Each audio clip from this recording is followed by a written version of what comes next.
Hi, my name's Leah Shepherd and I study Joint Honours History and American and Canadian Studies, and I did my year abroad at Hilo in Hawaii. The biggest challenge I felt about doing a year abroad in Hawaii is obviously the distance. I think a lot of people don't realise how far away Hawaii is even from the mainland of America. It's about a 5-hour flight from there. So obviously it's a really long journey. I couldn't personally afford to come home during Christmas and holidays like a few of my other friends who are in America and Canada. But if you're going to be stuck anywhere, Hawaii is definitely the best place to be stuck for a year. So don't worry about that. So the University of Hilo itself is very small, definitely a lot smaller than Birmingham and a lot smaller than most of the American universities that my friends went to. So you don't have the massive American football stadiums, big rallies and games, things like that. But I actually think it was really nice to be in a smaller university for a year abroad because you're in such a close-knit community, you make a lot of friends and you get to know your teachers really well. I met people from all over the world, made really good friends, got people from New Zealand, Australia, Norway, Sweden, mainland America. You'll just get to meet so many people and obviously good contacts for travelling and meeting people. So the university itself, in terms of classes, they're so small. I had classes from about 10 people to up to, I think 20 was the biggest class I had, and you have to participate, unlike here sometimes. So everyone talks, but it's really friendly. All the teachers get to know you really well. They ask you to come to your house for Thanksgiving and things like that. Like, it's really sweet and really close-knit. I would also say that the studying in terms of classwork and assessments there is a lot easier. You have a lot more work than you would here. You have more tests and quizzes and a few more essays, but they're a lot shorter and I'd say they're a lot easier than they are here. So don't worry about that if you stress out when you get there and there's quite a bit of work to do. It is a lot easier.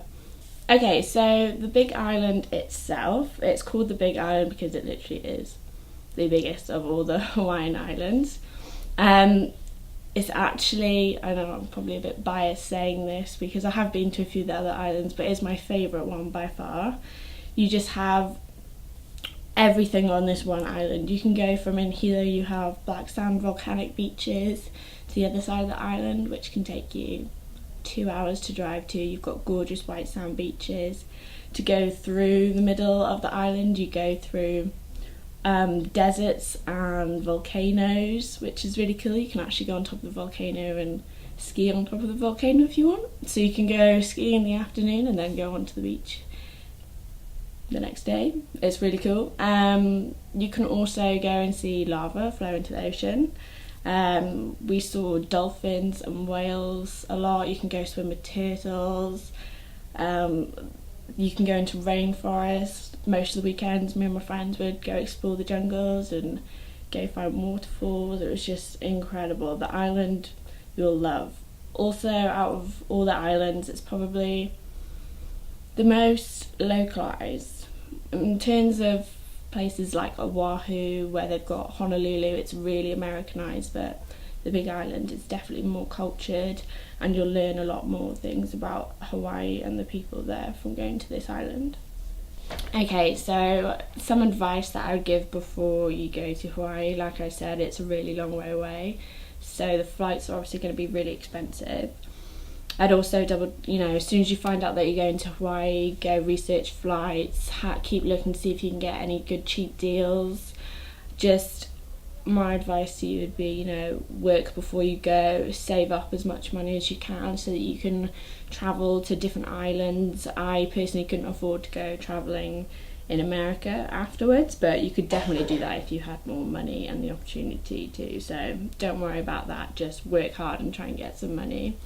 The other advice I would give you is you can actually claim back expenses as well. So when you come back, you've paid like the first £300 of what you spent, and you can claim back flights and insurance. So again, don't panic too much about money, but just try and get some in your pocket before you go.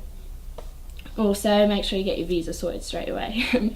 Make sure that your passport is in date, because that could just lead to a whole world of troubles.